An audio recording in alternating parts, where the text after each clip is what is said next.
Hello and welcome to Extraordinary, a podcast featuring ordinary people with extraordinary outlooks on life, mainly people I know or I've bumped into.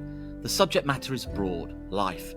The focus is laser-like. How is it best lived? Every so often we have a B-sides where my friend Ed Stoppard, the actor, takes over the podcast studio for podcast dessert, a delightful crepe Suzette thrown in among my cottage pies and vegan lasagnas. Thank you to our small but perfectly formed and growing fan base. Today we speak to Will Wood. He's a young 33 and he manages one of the most exciting TV, theatre and film PR businesses in the business, Multitude Media. His client list is a who's who of TV and film. I really enjoy talking to people who start businesses. I love to dig into the whys and the hows. It often reveals so much. And for me, some of the best business people are rarely driven by money. Over to Will.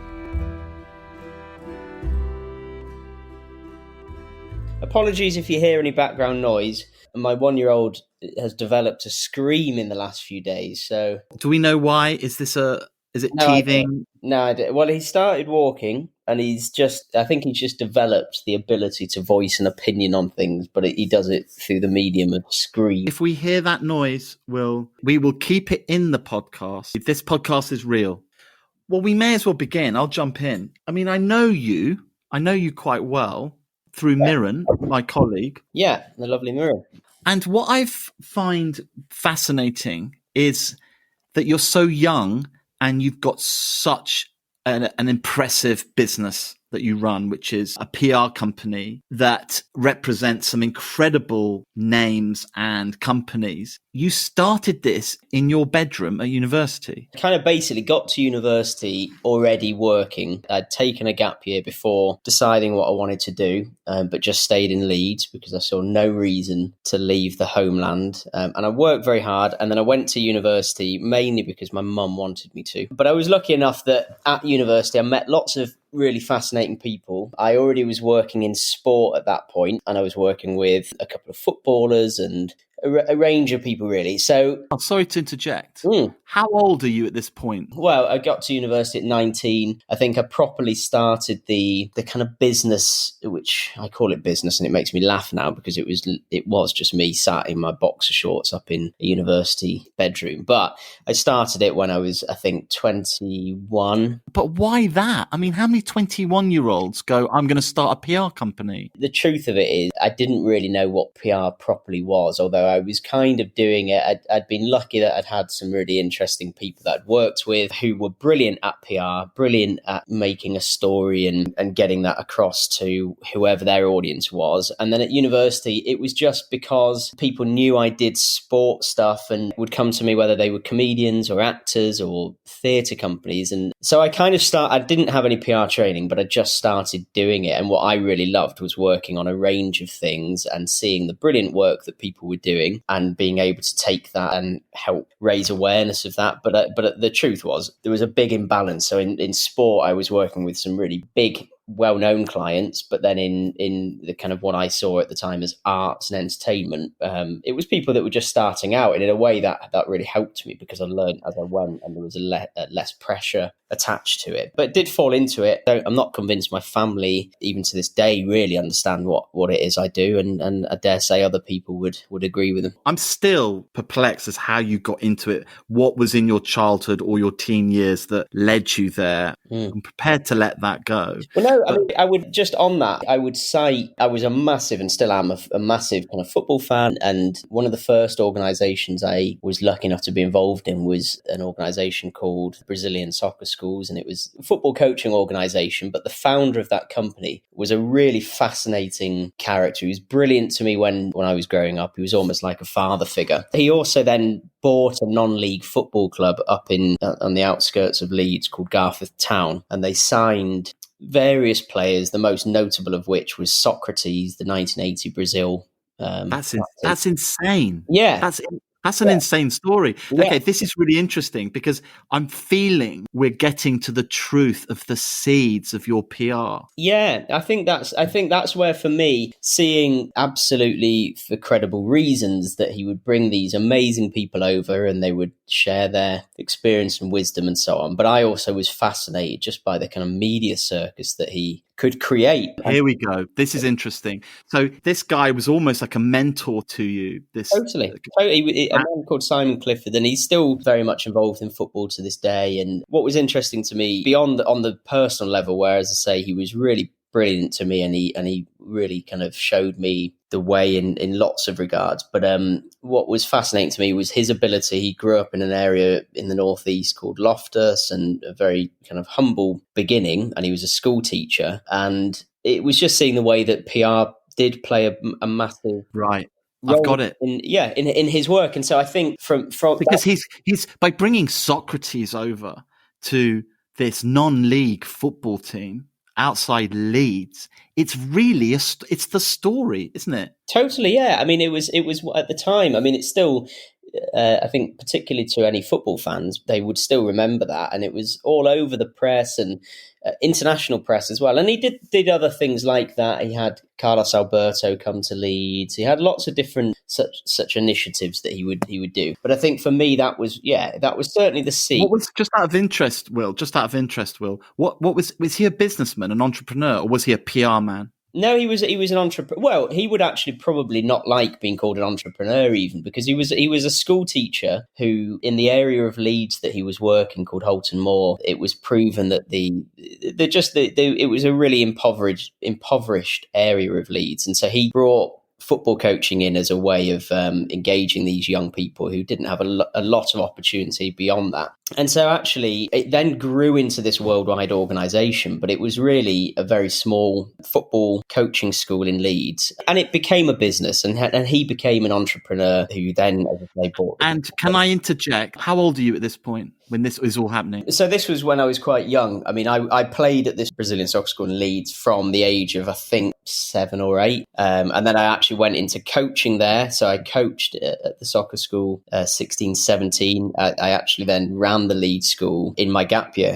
That's what I was doing in my gap year, and working for the organisation. So it kind of played a role throughout my childhood and early years. And for me, it's really interesting because actually it lays down the foundations for you to go into PR at a young age, 18 or 19, but you've already got a handle on how a story can become a global story, how a local feel-good story can suddenly become global news. You already know that as a child. So by the time you're setting up your business at 18, 19, you kind of know the drill. You know the power of stories in the news. Absolutely. And I think it also gave me, just at really quite young age, just that kind of way of working in a adult world or a business world as well, how you deal with people that you're working with and so on. But I think absolutely it showed me as well, the sky is the limit. It was a Leeds operation, but it had people flying in from all over the world to learn about this form of football coaching that Simon was kind of using and teaching others about. So I think it just gave me, without ever feeling daunted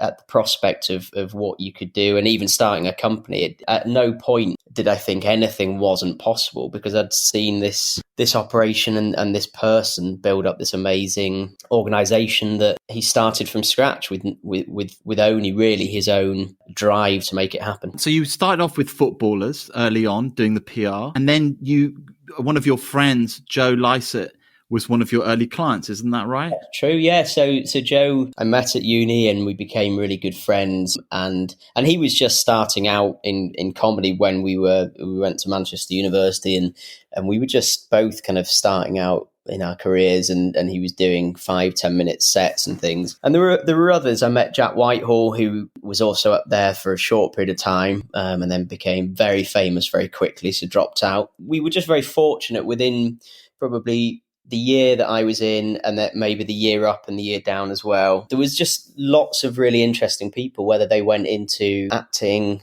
comedy, writing, or even kind of stuff behind the scenes, or whatever they did. It was a really inspiring group to be part of.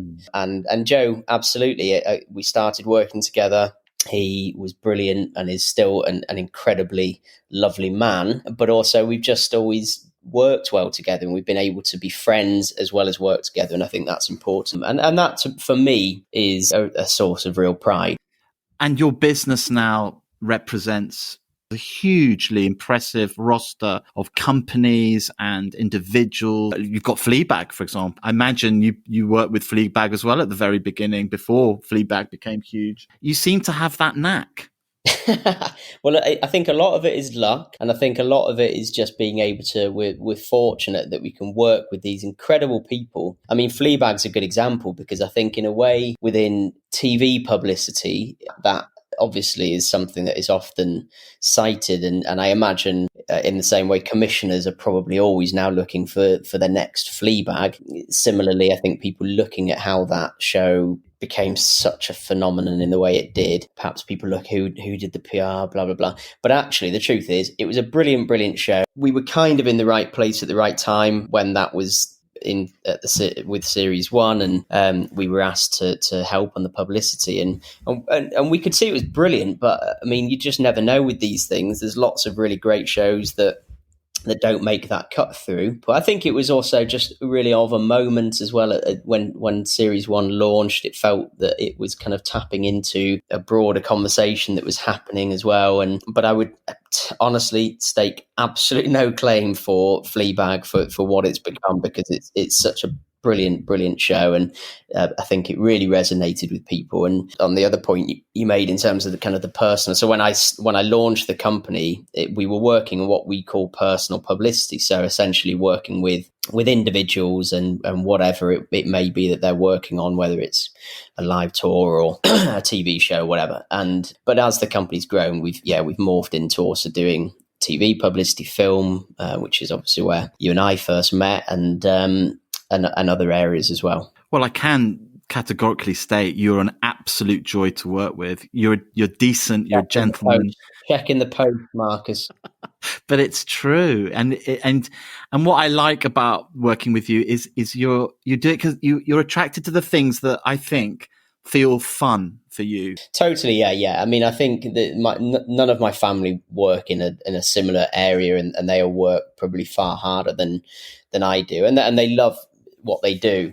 But I think I came into it, I couldn't really believe in the early days that people would pay me to work on these things, because it was such a kind of novelty, and they were really cool projects. But I've always been fortunate, again, that we've always worked on things that I personally really like. There's always that cliche of find the thing you love, and then you never feel like you work a day in your life, and all of that. And that doesn't mean every single day you're going to skip down the street, because there are tough days and so on as well. I would never, ever, ever complain about the work that we do, because there's so many people that also want to get into it and aren't fortunate enough to be able to. And there's people doing far more important things and that have far more significance than PR, and rightfully so. So I feel very lucky to earn a living from what we do, and ultimately it's my company, and I've always felt lucky also to be able to decide what we work on, and it's very much a team discussion now. But I think that is why we probably do a good job for our clients, because we really genuinely love what we do, love the work that they create, and feel lucky to be able to talk about it to people and make sure people watch it or buy a ticket to come and see the show, or whatever it is. And let's talk about business, because a lot of our listeners are interested in how someone grows a business. I mean, you grew it from just one person, you. How do you grow a business but keep its feet on the ground? That's a good question. I mean, I think I've never really been caught up in I've seen friends, or you sometimes see people from afar who start a company, and before they've even really kind of got up and running, they've got a really swish office and flashing business cards in front of you. And I've just never really got into, weirdly, I've never really seen myself as a businessman, because again, in my eyes, I think there's something, and this is probably my own issue, to be honest, but I do think there's something in the word businessman that it suggests money. It suggests that you do things for money. And actually, I think most people the people that find the thing that they really enjoy, I think they just find the thing that they really enjoy. And then if they can earn a good living from it, I think that is a bonus. And that might be a bit idealistic to think, but I think for me, I started off, I felt like I was making it up at the beginning, and I was making a lot of mistakes. I mean, I laugh now, and I certainly wasn't laughing at the time. But when we went VAT registered, I didn't even realise that we were meant to add the VAT on. So suddenly we were just charging people essentially whatever it was, 15%, I think at the time, less than we should have been. But in a way, I just kind of quite enjoyed those early years of being utterly naive. I had no commitment, so it only affected myself if I made kind of a mess of things. And I've always kind of kept that spirit, and I've always felt a little bit like an outsider. I think because I didn't really work for a massive company and then go off and set up on my own, I very much came into it, moved down to London with my girlfriend, now wife, and then it just all happened. And I certainly I do a kind of mentoring thing for someone at the moment, and I think people are amazed when you say I've never really had a very clear plan, but I haven't. I've just always thought I want to be bigger, and I want to be able to work on that thing that I'd love us to be in the room to pitch for or whatever. And we've just gone as we've gone, and that certainly doesn't work for every business, because we're lucky that we don't have to buy a load of things to be able to do what we do, and we're a pretty lean team and so on. So for me, I think it's always been the case that we've always been grounded, and even when we've got amazing projects that I've been thrilled and really have been a marker for us to get. I don't know. It's funny, and you can cut this bit out, Marcus, but this is just a side point. I recently listened to it was actually Rio Ferdinand, who is a Leeds fan, and the way that he left Leeds, I shouldn't really like him, but I do. And he was talking about Man United, and he would say the difference with a lot of players was, if you won at Man United or you won the league, you celebrated it for a day, and then you went back to kind of training or whatever. And I think I've always had a similar mindset and it can be infuriating, but I've always had rough markers in my own head of where I would like to get to, but they've never been that tangible. But whenever we've hit those moments, I've probably enjoyed it for an evening, and then the next day I've always just thought, right, well, that's done, kind of onwards. And as I say, do you know what I mean? I get that. Totally get that. I'm similar mindset. It means that you don't get hit too hard by the setbacks or the disappointments, that you can get over them in the same 24-hour period. I think that's true. Yeah, I think that's absolutely true. Yeah, and for anyone running or about to start a business, I think you will already have faced, or you will face, those knockbacks. And I think when you run your own business, you can take them incredibly personally. And I think I certainly did at the beginning. And we've actually had a pretty good run of it. We've not had a load of fallouts along the way or this or that, but you will inevitably at some point. And I think it's just that ability to, in the same way with the good, you enjoy it for a short period of time, and then crack on and make sure you're delivering what you should do, what you need to. But equally, if you get a bit of a punch in the face, you deal with it in a similar way. Yeah, I mean, trust me, I've had a lot of punches in the face over the years. I had a lot of rejection, and I've always passionately believed that the rejection and the failure and the setbacks are often the path to where you need to be. And if the doors are shut, it's because there's one next to it that will open for you. And it's part of the sifting and sorting, and the knockbacks are the things that really do truly make you. And in business is about knockbacks, and it's about sometimes hiring the wrong person, and it's about certain things not going to plan. But from that, often you get the path, the way forward, the right person. Life would be so boring if it just all went according to plan. I do think those things that have knocked me or the company have also then made me much better at what I do. Yeah, and now with the sort of post-COVID world, you deal with a lot of, obviously, celebrities, big high-profile sort of TV and film projects. Where do you think PR is going to fit in that emerging world? Yeah, I mean, we're still to be honest, figuring that out. And I say this and qualify everything with the fact that people are in real dire straits. And I think, we have a live team who work on tours and work on kind of theatre shows and things. And theatre and anything that involves bringing a live audience together, I mean, that's really, they're in trouble, and it's thoroughly depressing at the moment. And hopefully there'll be some good news and support to come for those areas. I think TV has proven to be just about okay, although again within that you've got so many freelancers who have not been able to get support. Everything I say is qualified by that knowledge. I think PR, which rightfully is down a few pegs in terms of priorities for people, and that's the way it should be, but I think what will happen is people will be tightening their belts.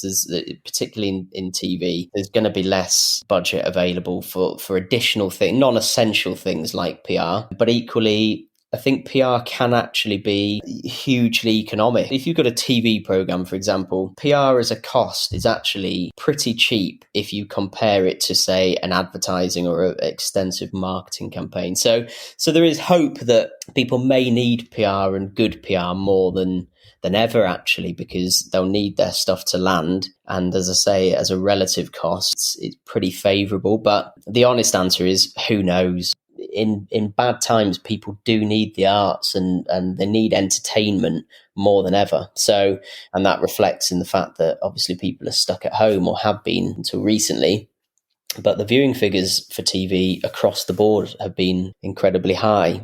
I agree with you in terms of what entertainment does. One of the stories after World War II was the Powell and Pressburger movie, The Red Shoes, which is a musical fantasy. It's so far removed from blitzed Britain and war-torn London, but it was the most popular film after World War II, and they queued round the block to see that film. It'd be really interesting to see, from my perspective as a filmmaker and as a storyteller, what people will come out with going forward. And it's interesting to see that so many of those projects that were greenlit before COVID just seem a little bit not relevant right now. And you just think they're just slightly off. And I think you're right. And also, I just think that even beyond COVID, I mean, we're seeing the horrific stuff happening in the US, but also UK and other parts of the world, and Black Lives Matter. And of course, it feels like we're in this kind of real moment of the very fabric that has kind of, I think, stood unquestioned for a long time. I think people are just starting to tug at it a little bit, and more than tug at it. It's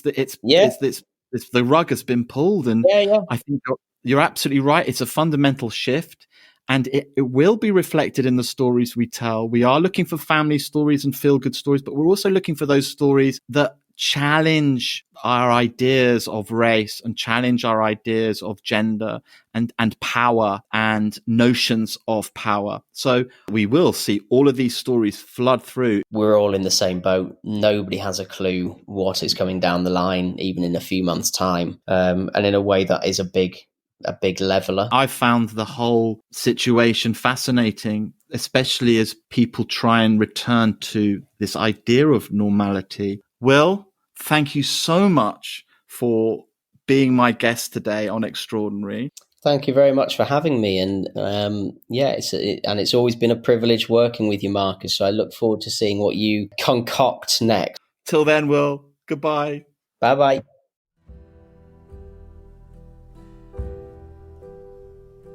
That was Will Wood, one of life's good guys. Next week, and I hope you're sitting down when I say this, lest you swoon with excitement, we are graced with my friend, the actor Ed Stoppard, and his presentation of B-Sides. This is where my services are relegated to a technician, quite rightly, and Ed is given full license to probe. Ed talks to the wonderful actor Mark Bonner about his B-side, a hidden passion. Warning, you will fall for him. I did. Thank you, and goodbye.